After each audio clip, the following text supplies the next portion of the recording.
Are you ready? Ready to bring a revolution to your relationships? Ready for the experiences on your dating adventure to evolve? Ready for more passion, intimacy, connection, and love in your relationship? Ready to heal past relationship wounds?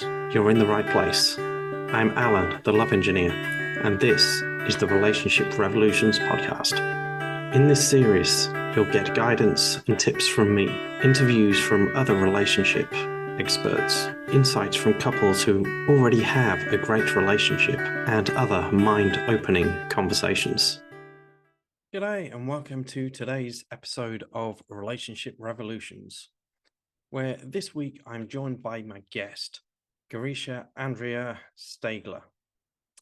She's an economist, an EU-related an international procurement expert, whatever one of those is.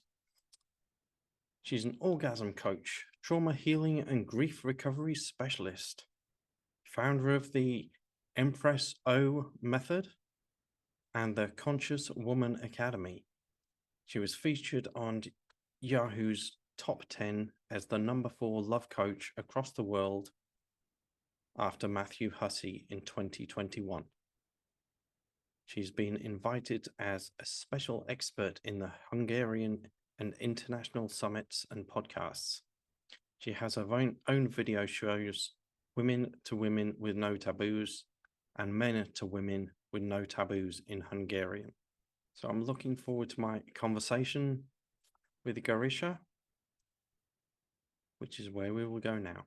G'day and welcome, Andrea, or Girisha Andrea Steigler. You have a very interesting name, but first off, I have 2 questions. How are you and where are you? Yeah, I'm fine, thank you. Although there is a really big roller coaster in the last couple of months, emotionally and also a kind of like energy and task wise, and also challenges wise. And I'm based on Budapest right now in Hungary. Excellent. So you say fine. A lot of guys get scared to death when they hear their woman say, I'm fine. Is it, I'm fine, I'm really good, or is it, I'm fine, I've got all this stuff going on, but I want you to ask about it so that I can express myself and what's going on. So which version of fine is it? Yeah, it's very, I really love that you brought this up, because most of the time on the surface level, we are saying that I'm fine because basically I don't want to go in details because it's too much, or I want to cover something or hide something what I don't want to show. And this is a kind of what I can experience, that it's a automatic reaction what we are doing in so many cases in our life and situations. And yeah, and I really love that you highlighted right now, because it started exactly with this. Yeah, because my partner often says, I'm fine, or it's fine. So I'm like, well, is it fine, fine, or fine? Which version of fine are we talking about here? I love it. I love it. Yes, yes, yes, yes. For me, right now, at this moment, I'm really good. But if you asked me 2 hours ago, I was crying like hell. So that's why I said that I'm in a roller coaster.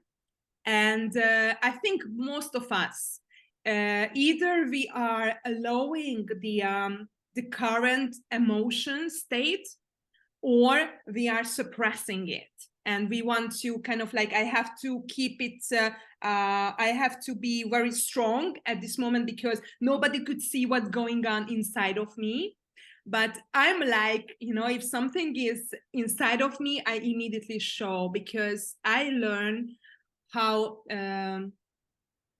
toxic and dangerous to suppress so much, and emotions, the thoughts, what's going on, what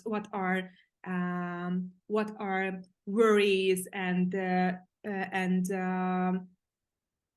I like to use challenges, because in the challenge, it's a kind of like projecting or the progress or the opportunity of the solution. If I'm saying the problem, then it can drain me down. So that's why, for example, I'm using the most of the time the roller coaster, because it's in our life every single day or within the day. And also the challenge is because there is some positive outline or positive outcome at the end. Yeah. And I think this goes back to not just the differences between men and women, but also the differences between masculine and feminine energies, which we all have both within us. And for so long, probably millennia, men have been conditioned to suppress all feelings and emotions. And in the current climate, women are being encouraged to do that as well. And it's not healthy for either of us, but even more so for women, I would say. How about you? Yeah, I can see both in both women and men, because men learned as a boy that they need to be strong, they shouldn't cry. Women could cry, but they were also, and I'm also talking about myself. I also needed to suppress my emotions, my especially my enthusiasm, because this was so much joyful for my parents, for example, and they were in a trouble, or they were in an argument, or there was a company there, and then I was just entering into the room. This happened with me, and I'm so happy, and I want to share with you right now. And I said, shut up, because this that adults are talking right now. And this also affected on me, that I shouldn't show my joy, my happiness. And I'm working with a lot of women who are so much in their head.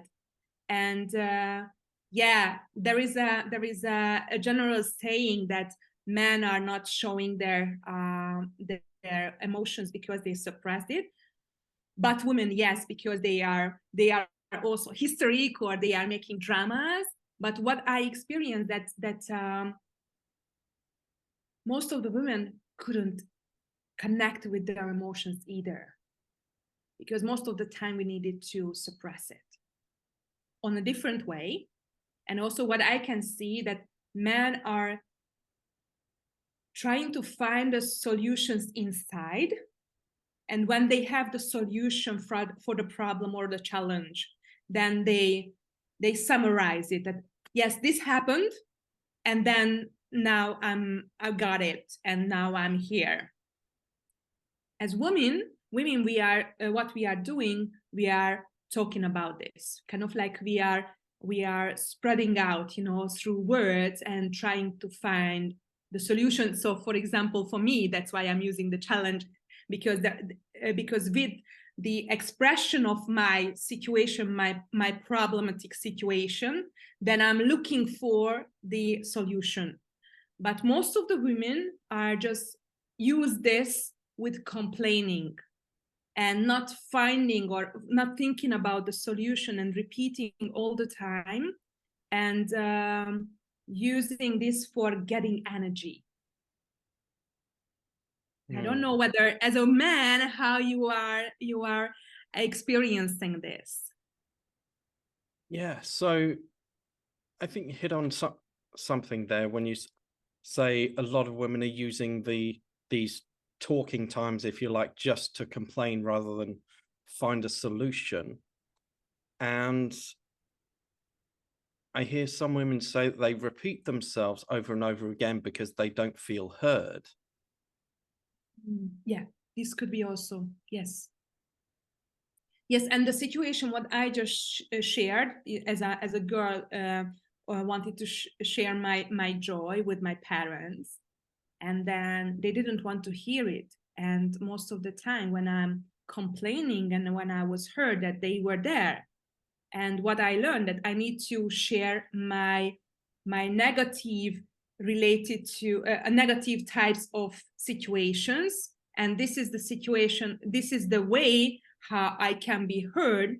But when I have a success, or I have a joy, or I'm grateful for something, then I was not heard. So what I learned, that there is no, I don't deserve to share it because I'm not heard in this kind of situations. So for example, for me, I think when I was over 30, I realized that I made big things, but it was like, okay, this is kind of like, there is a trick. Okay, now I'm done, and then let's do the next chapter, or the next project.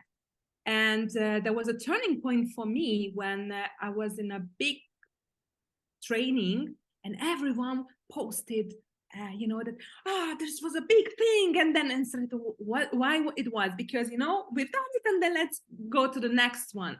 And then I realized that I was not appreciating, I was not proud of myself that I've done it.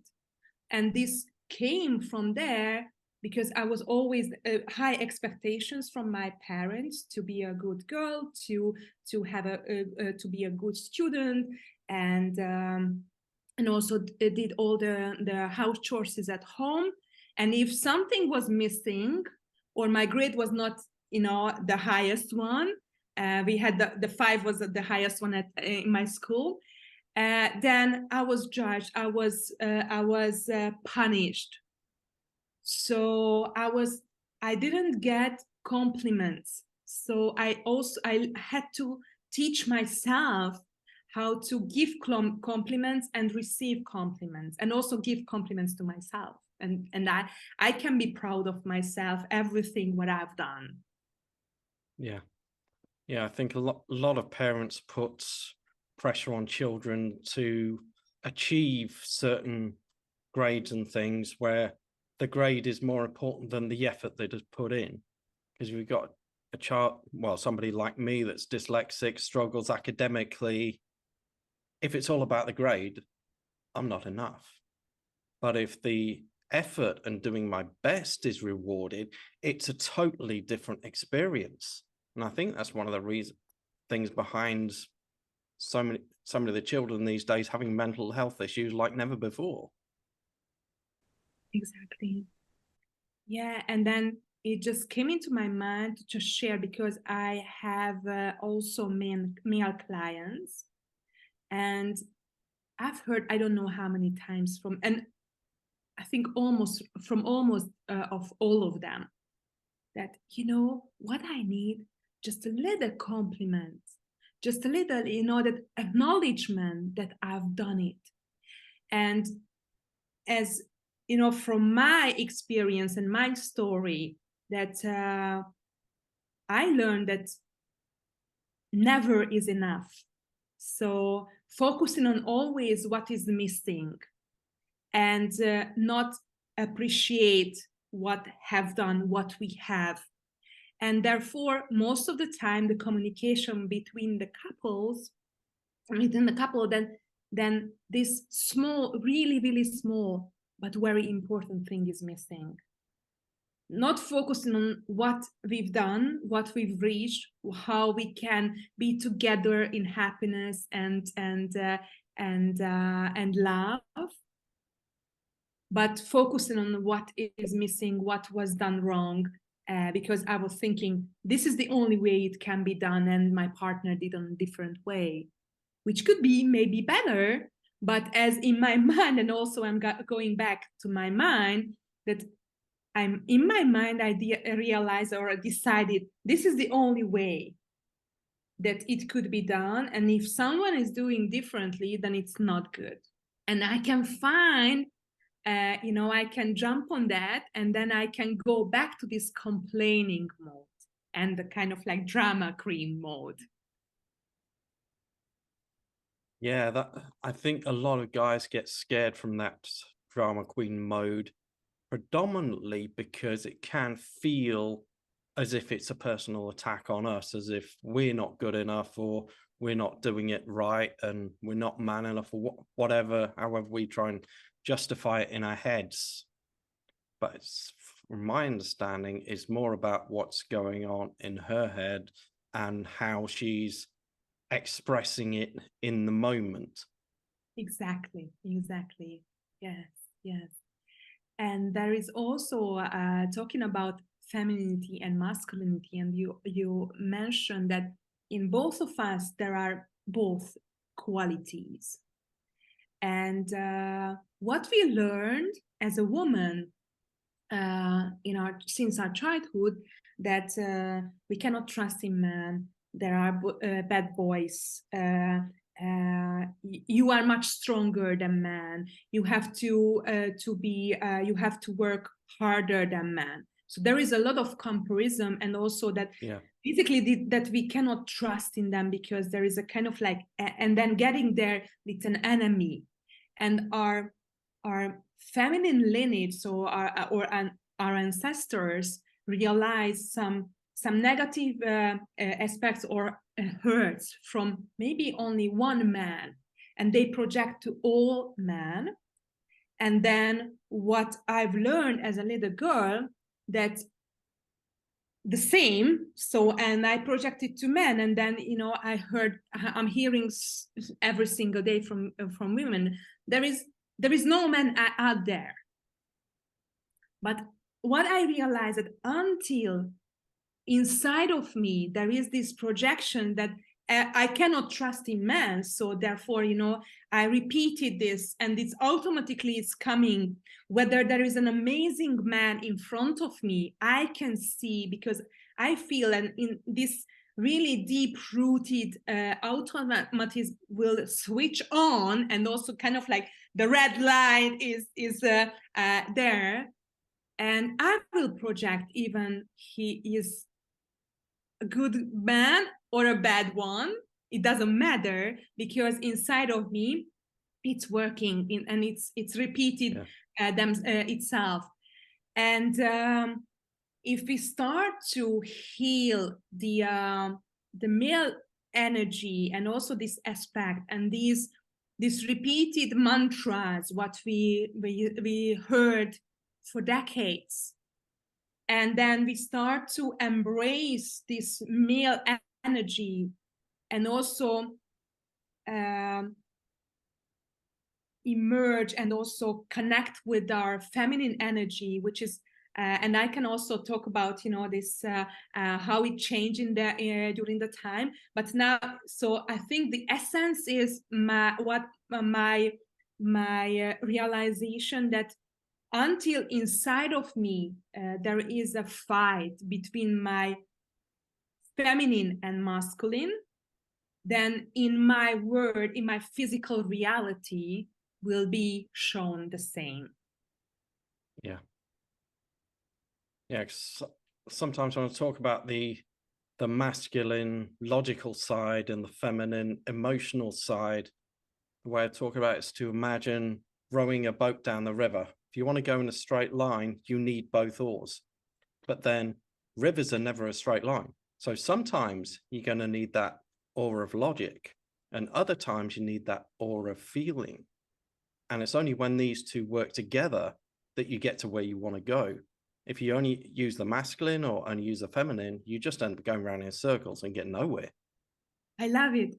And also, like in a dance, in a dance, sometimes we need to be more flowy. Sometimes we need to much grounded, and it's also a flow of connection with energies. Yeah, I love your symbol. And even on the dance floor, if both partners are trying to lead, it doesn't work very well. Absolutely. Yeah. And a couple at home, whether it's in the kitchen, living room, bedroom, anywhere in life, if both of them are trying to lead in the same space, it doesn't work very well, because you can guarantee they're leading in different directions. exactly. And also in this case, men should have confidence to lead, and women should have trust to be led, and also to go with the flow. And women started to be more masculine, we can say masculine, in a way that we are more in the logic, then, and the balance is kind of like in imbalance with the masculine and feminine. Yeah. And what I, because I'm also working with intimacy, and also how we, and what my approach is holistic, and working so much with the body memory. And as a woman, we are with the traumas, with the abuses, but also for it's equal to man as well, that we are disconnected from our body, we are disconnected from our emotions. Yeah. And but everything is blueprinted in our body, and in kind of like blueprinted in different parts of our body. And then it's different that what we, in our conscious mind, what we remember, or what we brought up with different kind of techniques. And I'm also saying, there is the mind story, and there is a totally different body story. And from there, that like a cut in our head, that we are most of in our head, and then there is no connection with the rest of our body, but the unconscious is rooted, and the core is in our body, the rest of our body, and this is a bigger part. And when we start to discover this, and we are connecting deeper through our body, with our soul, with our higher self, let's say, or it doesn't matter which kind of, what do you believe in, but you can show yourself more confidently. You can set your boundaries easier. You can say no easier.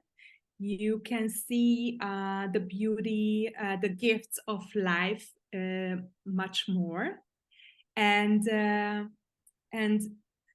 we can step out this drama queen, or this historical lineage and patterns.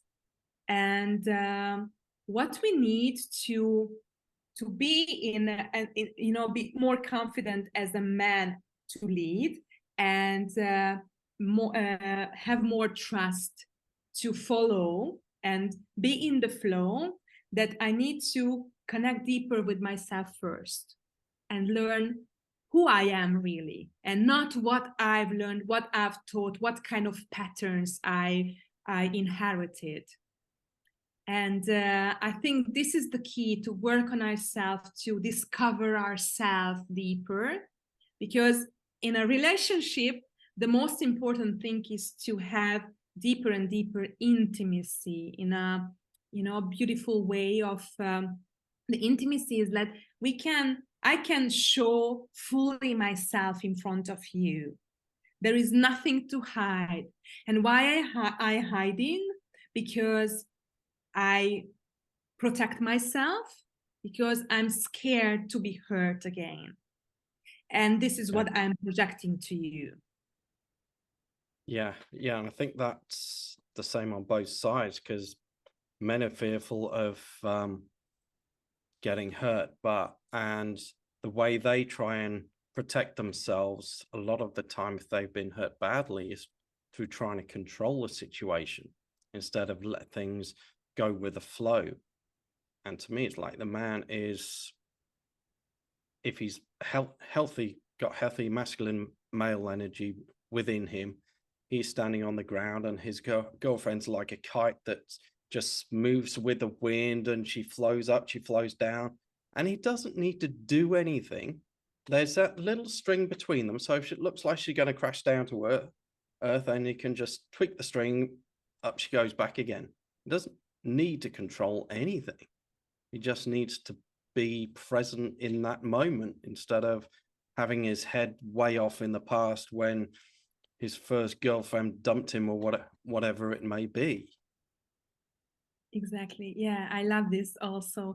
And control, going back to the control a little bit, that we women are also under control. So kind of like we really love to control things. And therefore, most of the time there are two men in the relationship. And therefore, the intimacy and also the sexuality is getting be heard and getting out of harmony because of course a man doesn't want to be with another man in the bedroom. Yeah. And so it's also really really important to see that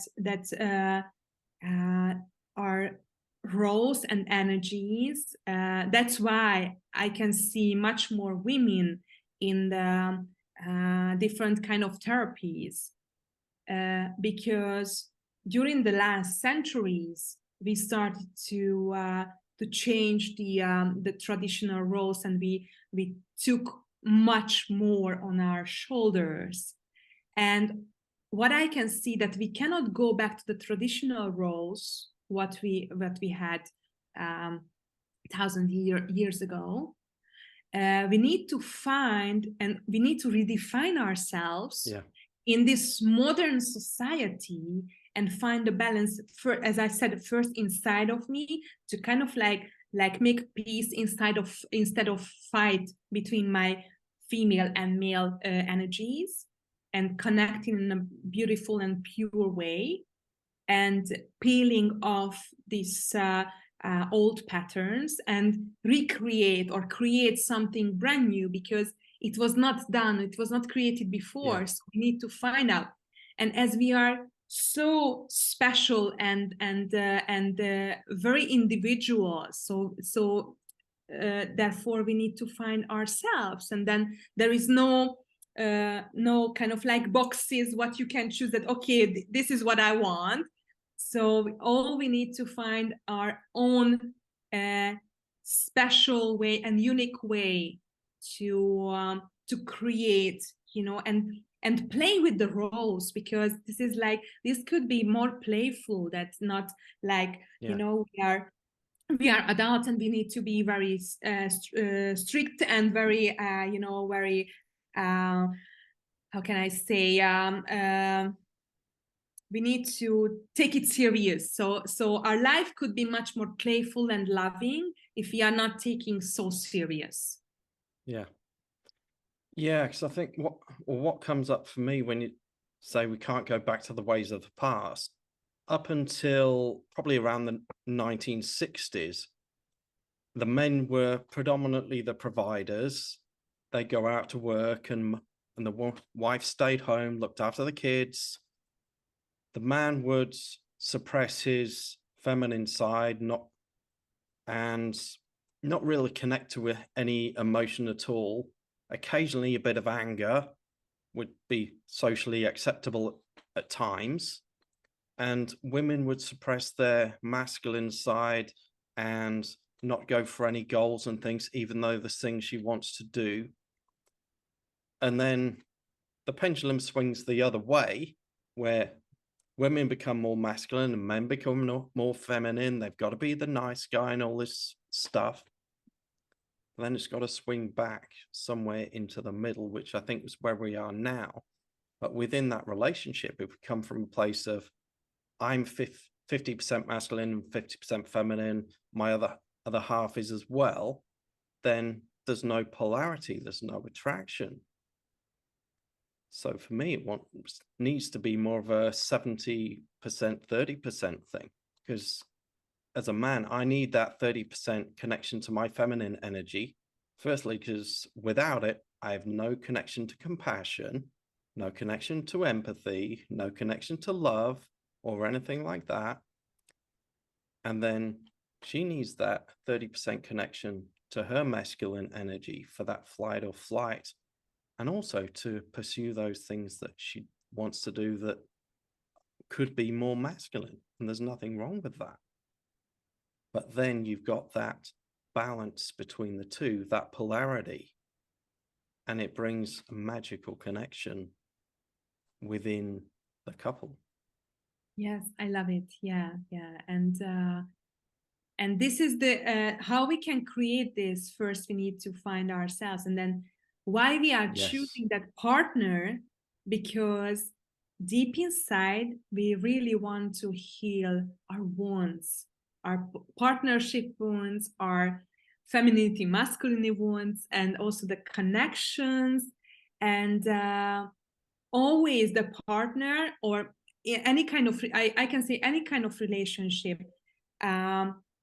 that the partner is showing us something, especially if we don't like, if or we have some kind of like disharmony, then okay, what is triggering me right now? And in the relationship, when usually, at the beginning there is a honeymoon and everything is perfect, and oh my Yeah. gosh, I had an abusive relationship, but you are the perfect one. I dreamt about you. And then suddenly something happened, and what I loved at the beginning of him, or I think this is the same, from men to women, Yeah. uh, Definitely. that something is happening, and then I can see just the bad things, and I can focus on that. And why it's happening? Because this is a commitment phase, when the attachment from our childhood is absolutely switched on, and where and it's kind of like sad, but sometimes it's so funny when I have a couple coaching session, and they are sharing a story, um, let's say one story, but I can hear, I'm listening both of them, but as an outsider, I can hear a totally different two stories. Yeah. And they ask me to choose who has the right, who is right in this Yeah. situation. So I need to vote. And I said, look, now I'm hearing two different stories, and I was not there, so I have no clue what was the reality. And what happened here, why I just shared this story, because I could see in this case 3 years old children arguing, like, this is my car, this is my doll, and this is mine. I don't want to Yeah. give it to you, but I want yours. And so, like, in a kind of like in an adult body, two Yeah. 3 years old children are arguing and fighting, and, and this situation is absolutely a possibility for an opportunity for healing, to see that, Yeah. look, this happened. What's going on inside of you, and what you asked at the beginning, how I feel, what's going on inside of me, and then we can find the root, what happened there. And one could be absolutely what you just mentioned, that I was not heard. I was always had much more responsibility than I would need it, or I was punished all the time, or I felt that my brother or my sister was loved much better than me. I didn't get enough attention, and so all of this, what happened in the first 1 to 3 years, these are the wounds which want to be healed in our relationship when the commitment phase is starting. Yeah. Yeah. Because I think a lot of people get to that phase and say, well, like, he's changed or she's changed. Oh, we've just fallen out of love. No, you haven't. You've just moved on to the next phase. And it's how you handle that phase as to whether the relationship lasts or not. And it's in that phase where the teamwork is created. But I think a lot of adults now, when they were children, don't get taught how to process their emotions. They don't get taught how to resolve conflicts. And all those things we bring with us into adulthood. And it comes out in every relationship we have, especially the intimate relationships, because we take ourselves to every relationship. And that's one of the reasons it feels like we're having the same relationship, but with a different face. Absolutely. And we learned edges. So basically, my father was aggressive and always have a fight and argument with my mother. My mother was a servant and a martyr. So what I learned both of the patterns.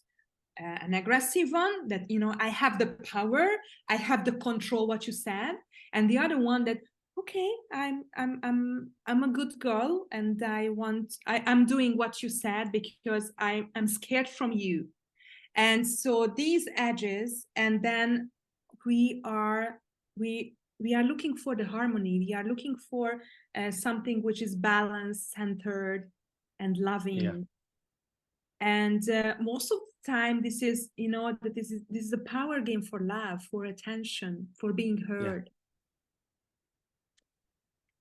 Yeah, it's almost like there's three approaches to relationships. On one side, you've got the I don't feel like I'm good enough, so I'm gonna suppress myself and suppress my wants and desires to please my partner, and hopefully as a result of that, they'll love me. And then on the other side, there's the type that sort of puff the chest out, swell their egos up like Donald Trump or Andrew Tate, and I am better than you, so you're going to respect me, to the point where it's also almost a degree of narcissism coming out. And that comes out of a feeling of not being enough. I don't feel like I'm enough, so I'm going to show you that I am better. And these two things is the reason why there's such a minefield within the world of dating at the moment. But in between the two, there's a path of sincerity when we are so composed in who we are as an individual. We want to be ourselves. We put ourselves out there, not necessarily seeing ourselves as not enough, but then at the same time, not seeing us as better than anyone else, and creating a space for our partners to do the same thing. And when you're in that space, that is where those magical relationships come from. That is where the Disney story of living happily ever after needs to come from. Yes, and all we are desiring this, and then the reality most of the time that we trapped into our childhood wounds, our traumas. Yeah. And this is how, you know, what you just mentioned, that I'm not good enough, and I'm always in this pattern and this spinning all the time, and especially when there are kids in the relationship or in the marriage. Yeah, I can see so many times that they are stay together and fight, and don't put any effort in the relationship because they can see what they can lose if they have the divorce. And I also have male clients right now who are so struggling because they love their kids so much. They spend so many times with them, and they can put in the, you know, on the scale that what they are losing if they divorce. Yeah. And they can see, and then I can see also the opposite. There are more caring fathers than mothers, because mothers want to make kind of like create career, and they are focused on that was, you know, the pattern was that they need to be a mother even though they were ready or they wanted. But this was, you know, that I at a certain age I need to go get married and then have X kids, and then something will happen. But they didn't know what will happen after that and how they could react. And men also suffering so much because they can see that the woman, as you said, that emotionally needed to nurture the kids, and they are not able to because they are in their head. They are in a masculine mode, creating career and in the doing things, and also disconnected from their femininity, from their body, and also reject sexuality, which is a life force energy. And as a woman, we still need to nurture the family, take care of the family, that the home, creating the home, and also nurture every single day. And I can see that it's a really, really difficult situation in both partners, especially if they have small kids. What could be the best decision? They don't want to inherit the same pattern. For example, maybe their parents stayed together and maybe they want the same. They could see that it's not working at all, but somehow they don't know what to do, what could be the best situation, because somehow they don't want to give the same to the kids. Sometimes parents are not thinking in deeper level because they are so much with the problems, that solving everyday problems, and they are not thinking further that if I step out this situation and creating more happiness in my life, I can give much more to my kids. So, and I can see that it's very difficult to make a decision, and every single situation needs to be individually discussed, and both partners should be ready for making decisions. So it's not a one night decision, because it's a long term. And always kids, and I can see also even in my family that the kids are always want to see their parents together, even though they divorced, even it was not easy for them, but it's deeper inside of us. There is that they divorced because of me, so I caused the problem. Me and my kids' mum, we separated when they were 5 months old. Very different upbringings, different values and everything, which I kind of ignored, I think, due to my own mental health being kind of right down there at that time. And I had this thing where you're the man, you're kind of the captain of the ship, you make that relationship work, you do whatever it takes. And then I came home to an empty house. And the kids were too young to know what's going on, but now they're 13. They know that mum and dad are never going to be together. They've seen us have the odd disconnect, but at the same time, they see two different homes where they're loved in different ways. But all throughout that time, when we have had disconnects, I've done my best to reassure the children that we had disconnects before they were born, and both of us love them just in different ways, because I've see so much of the effects of them not understanding that when they grow up to be adults. But even with that, there is still that part of them that still wants to see mum and dad together. It's very, very, because they want to be in a family. Because the family is, if you just look back just few centuries, that the family was so stronger than any kind of community.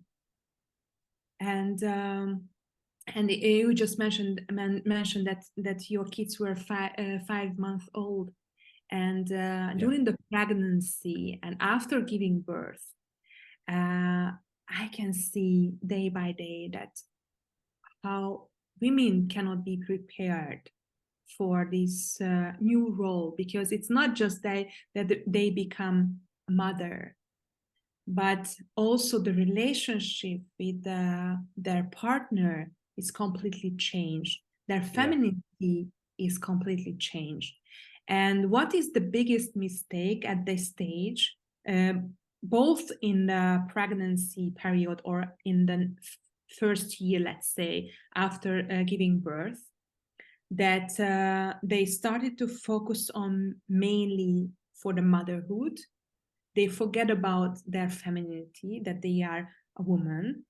If they are working, that maybe besides of the motherhood, they the business and also their career is kind of like half. And you know, during the pregnancy, men couldn't connect still to the babies so deeply. So their turning point is the birth. And they started to become father mainly from that point. And I also had clients, male clients at this stage, and they said the same as I mentioned before, that I just want her to ask me how I am, how was the work, and then just this simple interest. Because what is in what is in the woman, that I need to take care of this this infant, and that I need to he or she is depending on my care, and I absolutely put aside my basic needs, and I don't have even more time or energy to focus on the outer world. So the man starts to realize and feel that as an outsider, because, and of course it's natural that the mother is in symbiosis with the baby, but somehow that this point or this period, if there was not a strong connection between the couple, then this could be absolutely started to part aside in the relationship. Yeah, I think it was Dr. Anna Machin that when she had her first child, it was very, very traumatic, and it was a point where they almost lost either her or the baby. And she's getting all this attention and all this support, and then she realizes afterwards that, hang on a minute, I've been through this and I've got all this support. My husband, who's there watching everything, almost losing his wife and child, there's nothing to support him.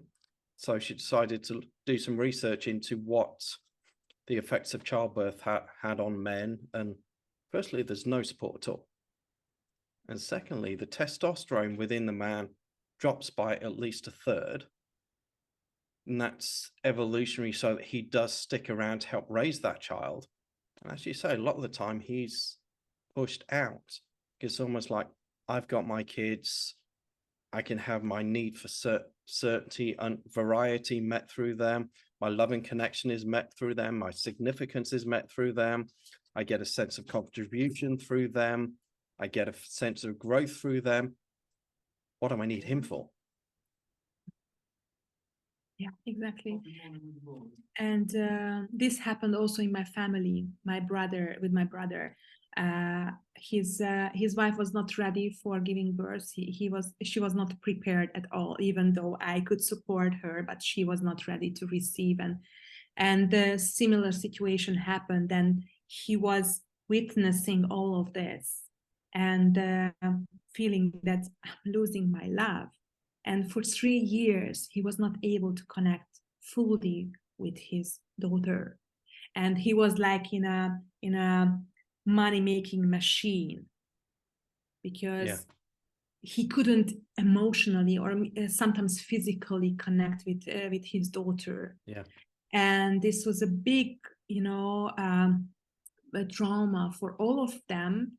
And And during the pregnancy and giving birth, we are carrying, as a woman, we are carrying our ancestral traumas around losses and giving birth, because giving birth is a kind of like a birth and death cycle. Yeah. And we are going through the same pattern and same story, what we've experienced in our actual birth, and also what we are carrying from our ancestors as well. Yeah. And we need to do the healing work. Somehow we can do and prepare in a way, but most of the time during the process, we are, you know, deeper and deeper things could come up. And that's why it's really important to have support in either in both partners or in the couple, even though they have a good relationship, that, you know, just ventilating out, you know, kind of like speaking out what's going on. And this could also deepen their intimacy. And then in the difficult situations, they can feel a deeper connection. And also what you just mentioned, that you were not thinking about the same way. So here that they could also express what are their approach of how they can raise the child. And you know, that even we have a different background, then we can find a common you know, way of how we can support our children. But you've got to be in that place where you can both communicate, and that was almost impossible for us. And what I see with a lot of divorced couples, one of the reasons the relationship breaks down is that lack of communication and comprehension, because you can hear your partner, but do you understand them is another matter, and vice versa.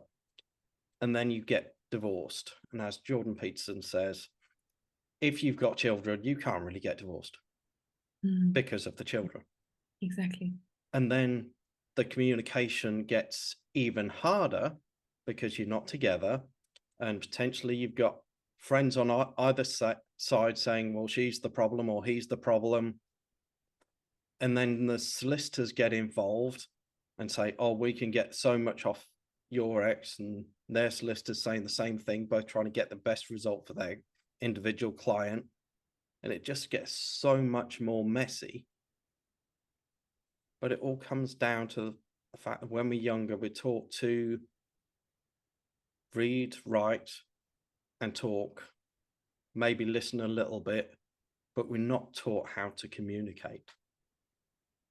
Yes, and we didn't learn how to actively listen.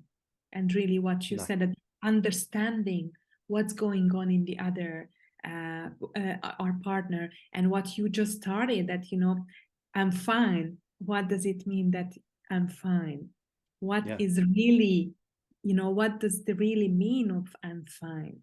And it starts with this. And I'm really happy that you started to ask, because I'm also experiencing every single day like this. And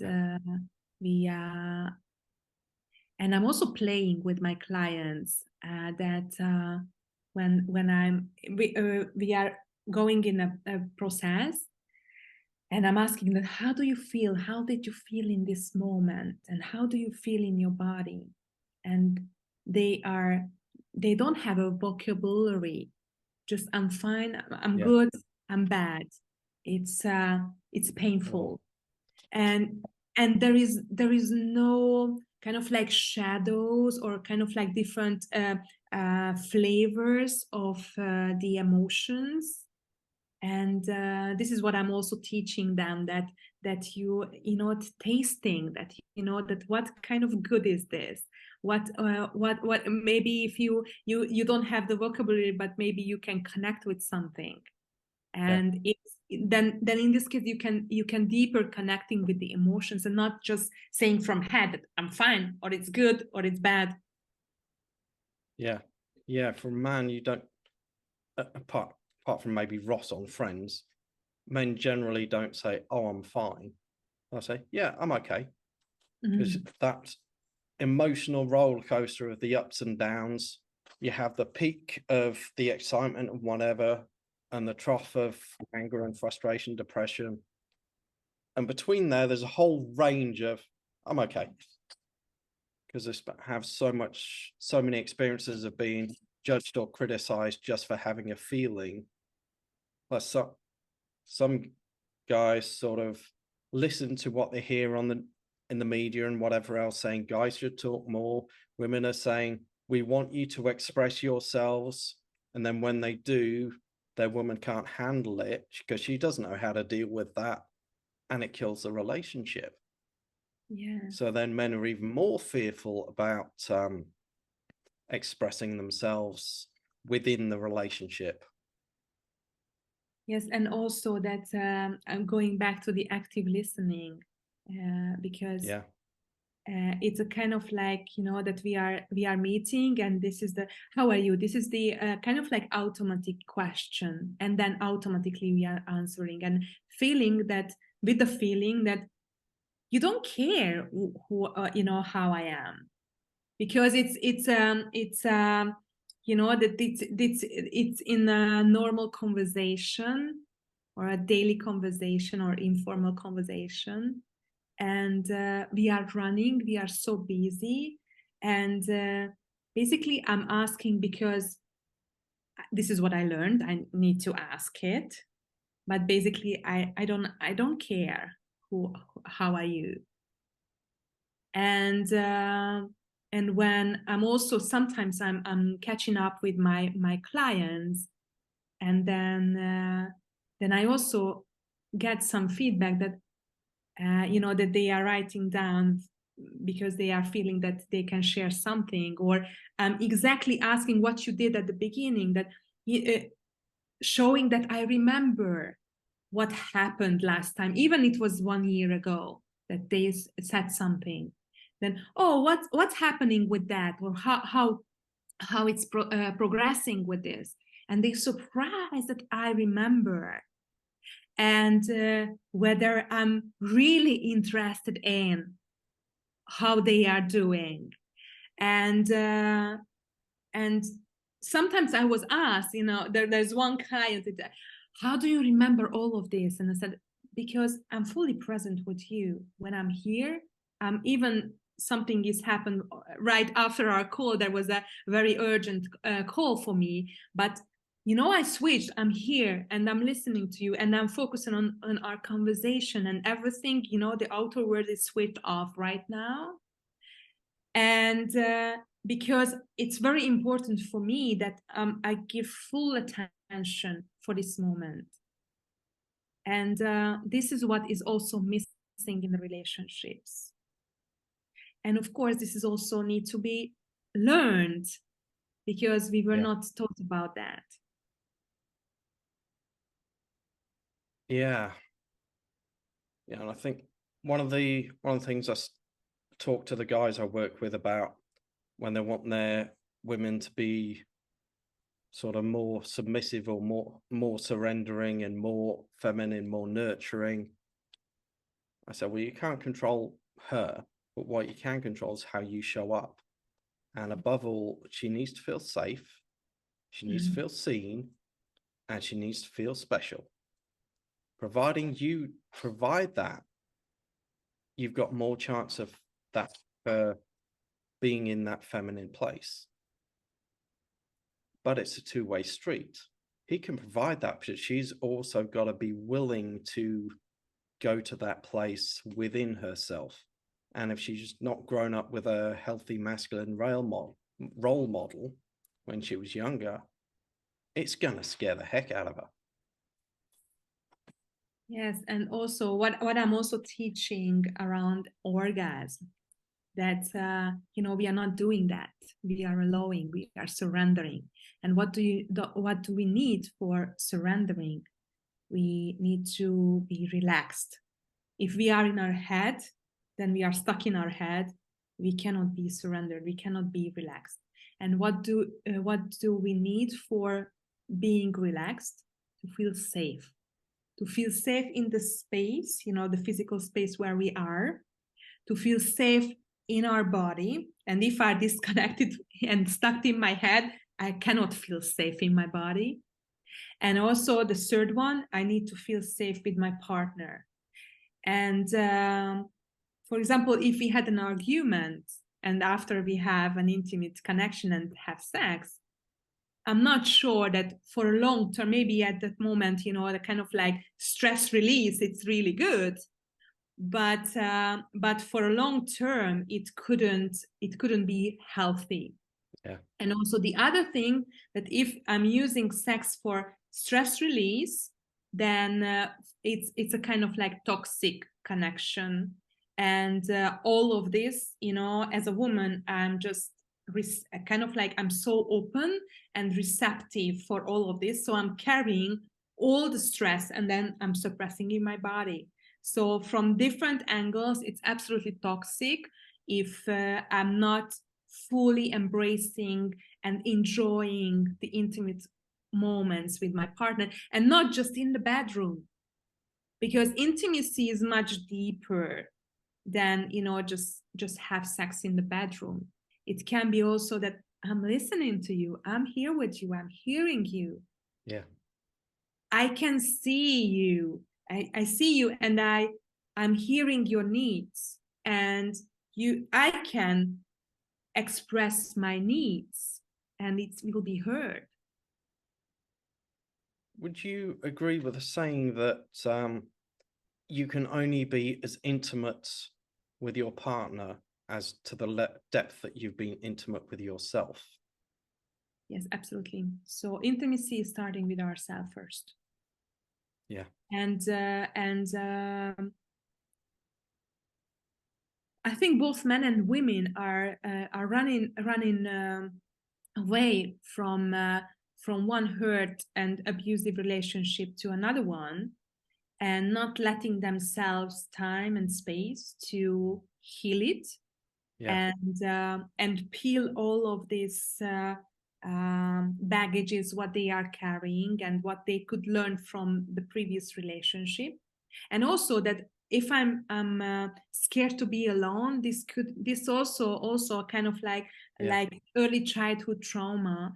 And first I need to be okay with myself in a way, because it's a kind of like lifelong learning process for all of us. Definitely. And what I'm experiencing as I'm getting closer to myself, I'm peeling off more and more layers, then my relationships are completely changing. And this is what I've day by day I'm experiencing, that maybe sometimes it's an artistic flavor is coming in one person, but I immediately realizing, and I said, thank you, I really want to work with someone or be with someone who empower me, who inspire me, whom I can show fully myself and not judging me on the way of how I'm living, who I am, whether I'm too much or not enough good. And it's I think this is very important to express that, yeah, intimacy and being intimate with someone in a safe way, it's starting with ourselves. Yeah.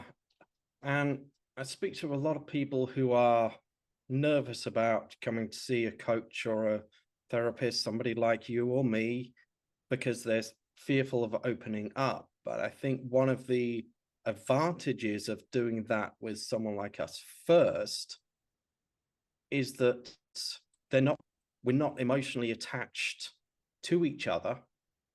And then when you get to be in that place where you've got that partner you need to have that deeper, challenging conversation with, you've experienced what a safe space feels like. You've experienced how it should work.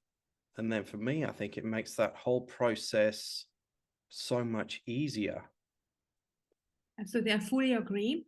And also there is what I can see in the relationships, that women are going to different kind of therapies and or courses, and they want to be a therapist for their man or in the relationship. And in this case, there is an unbalancing again. So there is not an equal connection between men and women, but the women starts to be a kind of like higher and controlling way, and then force something what maybe the man is not ready yet. So and then they are triggering each other. Yeah.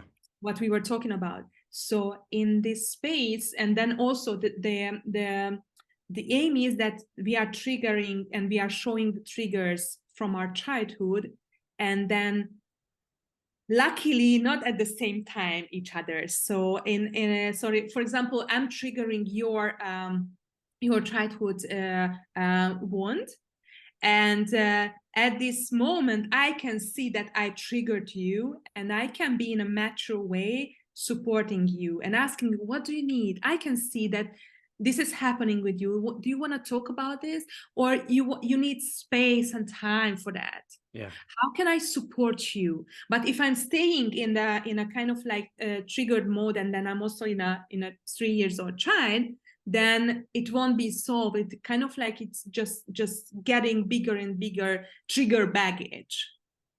And therefore it's really, and sometimes I'm not sure that the couple therapy could work at the first instance, because for example, if I'm doing couple coaching, then I'm always starting together, but I'm always having sessions separately. Or I'm also giving the space for one session in one person is in the center or in the focus, and the other person is witnessing. And with this also that they can learn how to actively listen and how to really hear what the other partner is saying. But sometimes it's really hard for them to be in a witness position. And so definitely I'm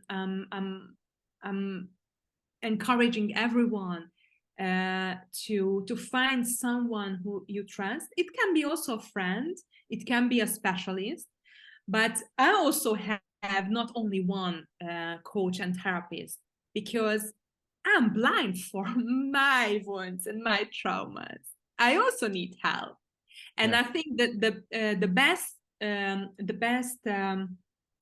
healers and therapists are who are also in the therapy, because we all need to learn, we all need to heal. We are in a roller coaster, so we need to find out how when we are going down, to find a way how we can reach the deepest point easily and quickly, and then not stay there for so long, and then come back with this this way that come back and enjoy more. And I think that this is very important, and thank you for raising this up, because alone we cannot do this. Our egos get in the way. It's not a few times when I first started out and I'd done my coaching courses and everything's like, okay, I've got all these tools, I don't need a coach now, I can work on myself. And it doesn't work. For a point, it's working. And then with the practice, and also it's really good if you have something, because in the everyday life, the everyday situations, we need tools, we need a toolkit. And then we can collect the bigger things and go deeper with a coach or with a therapist. And then but it's also very important that we get some practical tools, so then in the situations in our everyday life we can solve, or we can play with how we can do better or differently. And then that this is how, with mastering the practice through practicing the connection with ourselves, with our partner, and also the communication, and also deepening the intimacy with ourselves, with the partner.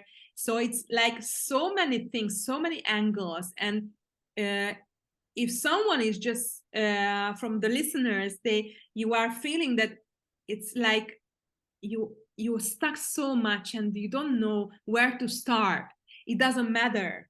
because maybe all kinds of relationship in a chaos right now, because the energies are like really chaotic right now.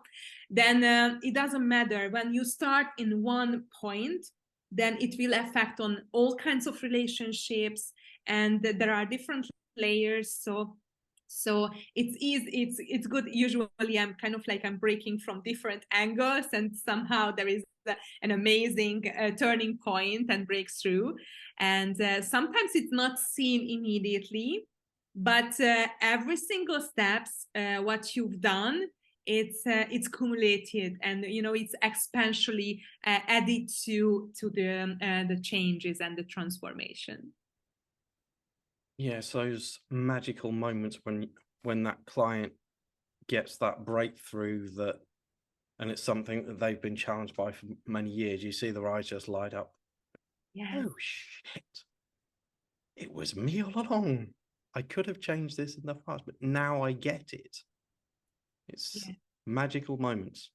Absolutely. Yeah. And also I'm doing trauma healing massage, and then, through the body and the body trigger points. And it's so magical how, that the faces are changing, and then kind of like 10 years younger, became 10 years younger. And then they can also feel the lightness, aha moment, kind of like breathe. I can breathe. Finally, I can breathe. I can, my body is not as rigid as before. I'm more flexible. And I feel that, that over kind of like 1 meter over the ground or something like this. But grounded at the same time and feeling stable, because what gave me this instability, it's gone. Yeah, I use a lot of kinesiology in what I do as well. So it's even more powerful when you've got the client in the room and muscle testing, and they actually feel that difference.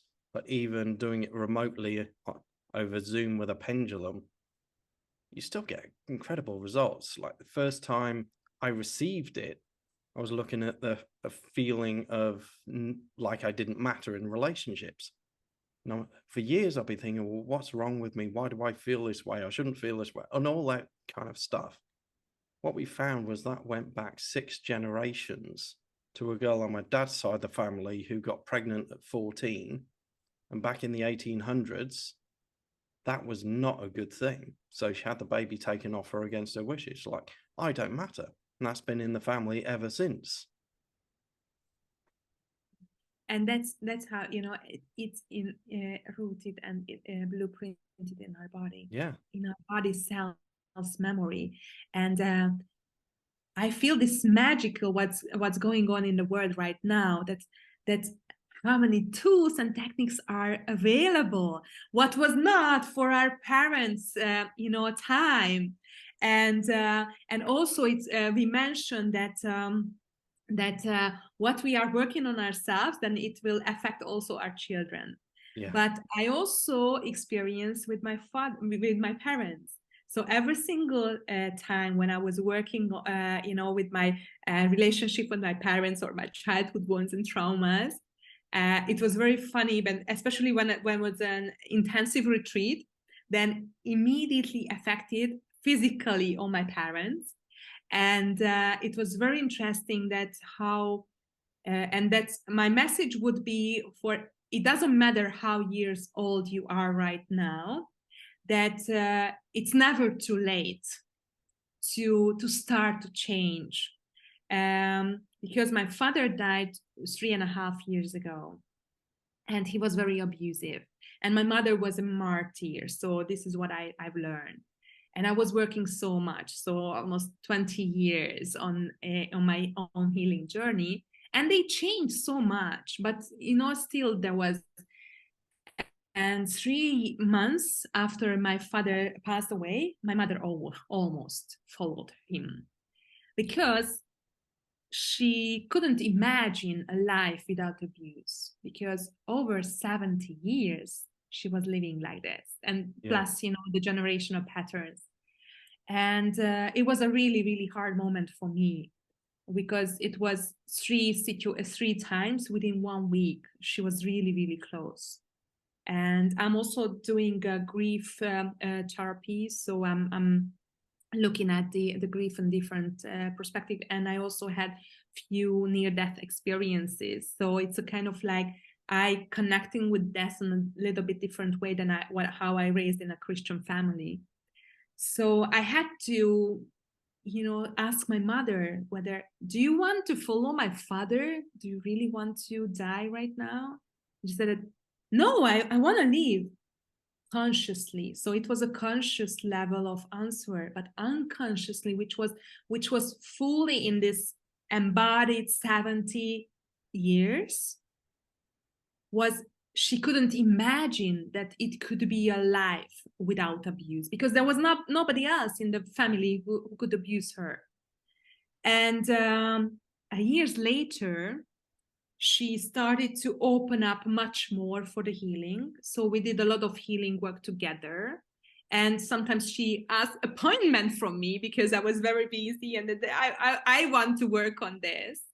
And since last summer, she completely changed. She became much younger and more active, and find pleasure and joy in her life. And every single day is an adventure. And she is just, explaining to me and calling me, you know what, this is what happened. And before that, she was always complaining, problem solving.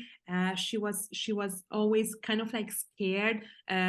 She was not able to set her boundaries. And now I'm like, kind of like, she's blooming right now. And I'm so proud of her. And she was always supportive towards us with my brother, but somehow this deep connection was never that deep. What I can feel every single day, I can open up much more and then share much more from myself, and she can see me much better and deeper. Yeah. So it's like, it's absolutely one message also with this, that it doesn't matter the age, and it's also affected on the whole lineage. So it's like, and then I think it's our responsibility, especially for ourselves, but also that we are giving healing and releasing and freeing these chains, what we are carrying for thousands and thousands of years. You said you've got a different relationship with death to your Christian upbringing, and I do as well. So what does that look like for you now? For me, like living my life fully and being more present, because at the last moment, what we need to face, that what we've done for ourselves, how we lived our life. And but now, today, we can find excuses why we are not doing that. And I'm also hearing every single day from people. And but at that moment, when you are assessing your whole life, when you had a choice to make decisions and making transformations and doing better something, and you didn't make it, you had to face it. And at that moment, you cannot find excuses. And the question is whether how much I lived, how many times and how many moments I was happy, I was in love. And so this was one of my main message, and also that what I missed in my life. So what I've done and what I've missed. And also, if you are just looking back, that what kind of opportunities you missed because you were scared, because this was an unknown. And then it was much cozy to stay in uncomfortable but known things and situations and relationships. And at that moment, you cannot, and then you cannot change it. So now it's the time to make the change for yourself, and not for others, for yourself. Because there, like in a mirror, I'm looking at myself in my own eyes. And whether I can be honesty for dishonesty. Beautiful. And how about you? For me, because I still remember the stories of heaven and hell and stuff, and saying you go to one of them when you die, that doesn't resonate for me anymore. I think both of them are experiences here on Earth, on the Earth plane. And the lower vibration emotions, when you're stuck in victim mode, to me, that's hell. It certainly feels like it. But then heaven is when you cross that bridge of faith into the unknown and really choose to live instead of just existing. Yeah. What happens when we die? Who knows? Maybe we get born into another world that we're not aware of right now. Because you think back to when we were a baby still in mum's womb, then we get born into a different world. We weren't aware of this world in there. So who knows? The one thing I do believe in around death, or two things. One is what Keanu Reeves says, is that when we die, those who love us will miss us. That is true. And also, I think we fear death in the immediate moment, but not long term. Because how many people do you see look both ways before they cross over a road, but they've got a cigarette in one hand and a can of alcohol in the other? So they're slowly killing themselves, but they want to live in the moment. Yeah, We're crazy. yeah, and also that what we miss, kind of like how many times we miss to say our beloved ones that I love you, I care for you, and we don't know when will be the last time to meet. Yeah. And therefore it's very important to be grateful what we have, and also not focusing on what we are missing and what we can criticize either in ourselves or on others, but also kind of like being present with the person and not just checking the phone all the time. So that in the relationship, there are a lot of TikTok videos about that. So how we can do it better, how I can change, and then I'm changing for myself, not for the others. So kind of like, and then this is also the worthiness. Do I enough worthy for myself? Do I feel that I deserve to be loved more than at this moment? Can I do it for myself? I'm expecting from my partner to love me, to nourish me. Can I do it for myself first? Yeah. Or I feel that I don't deserve it. I'm expecting, but even though I'm not giving for myself. And also kind of like kind and loving actions and words every single day, kind of like a simple kindness that I'm walking on the street and just smiling in a stranger's eyes, and I kind of like, there is no expectation, but that the smile and also connecting with the eyes can be so giving so much joy or happiness just for a moment. And it kind of like, we don't need to connect and we don't need to expect more, just a kind of like, it's so good. And then finding more happy and pleasurable moments in our life, I think this could also bring us to have a higher level and vibrant relationships. Beautiful. So you mentioned the word toxic a few times. There's talk of toxic masculinity all over the internet, yet there is no one definition of what toxic masculinity is. And for me, masculinity itself isn't toxic. Yeah, there's unhealthy behaviors, most of which come from the absence of that masculinity or the absence of femininity. And I think in some ways we need to lose that label of toxic and just heal our own wounds and then support others through healing theirs.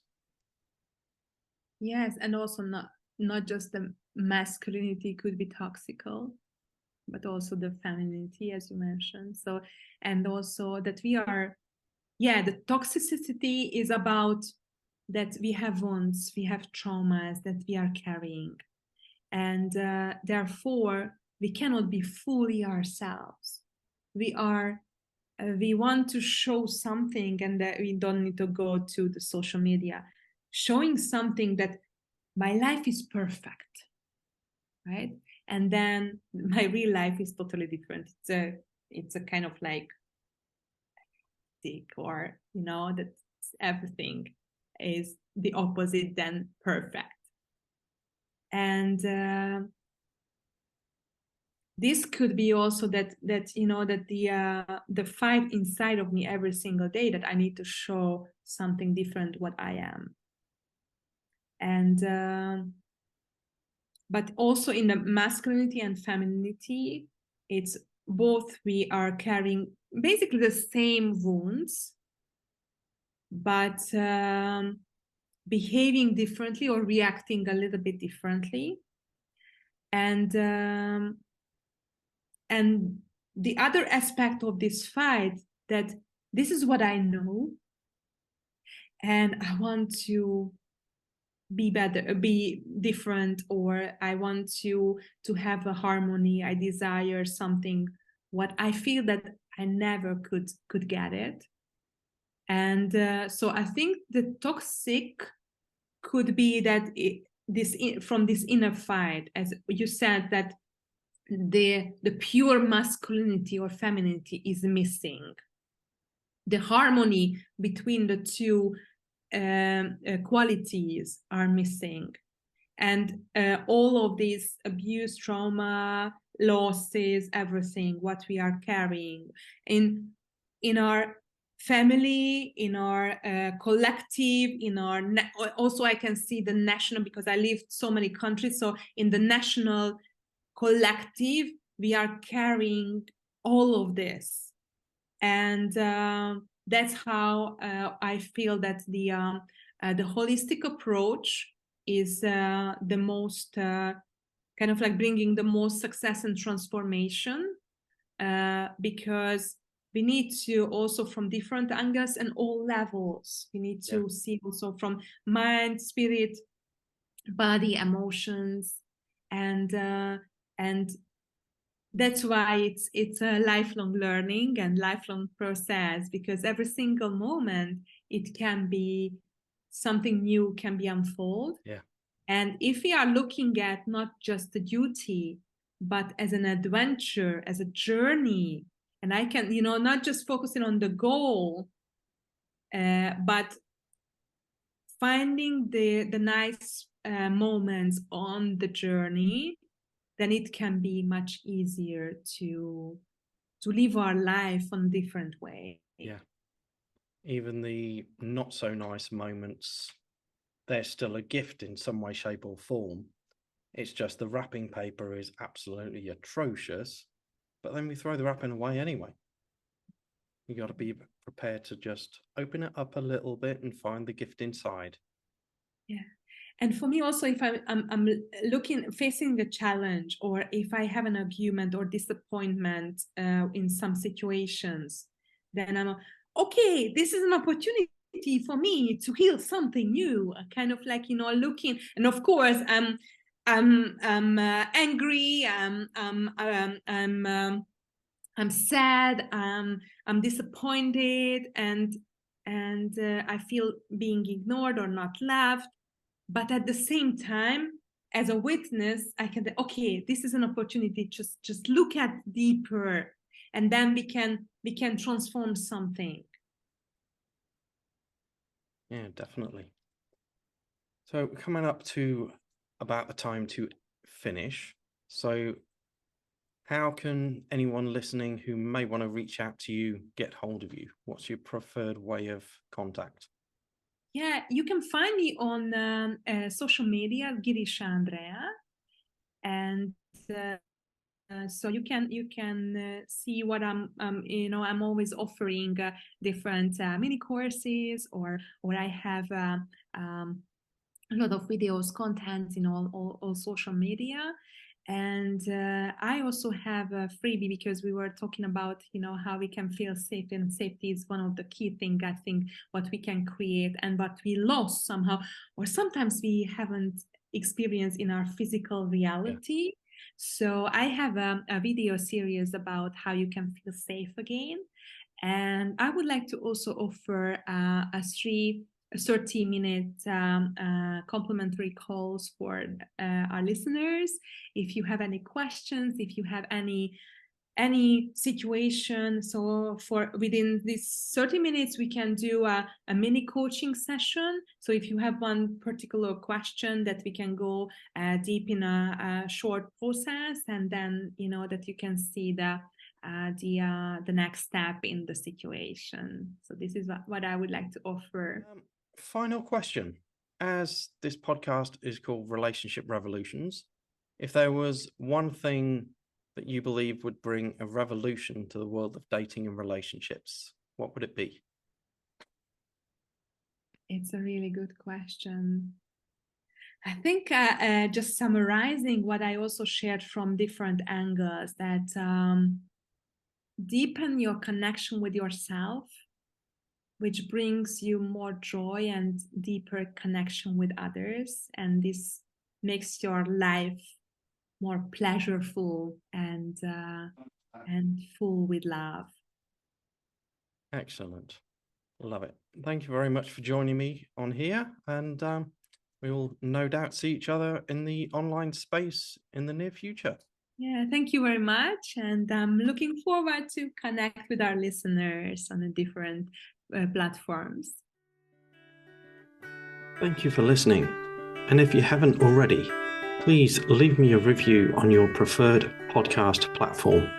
Click the like button and also subscribe so that you get the new episode notifications. I'm curious, what did you take away from this episode? Please share your takeaways with me. Send me an email to relationship-revolutions@theloveengineer.rocks.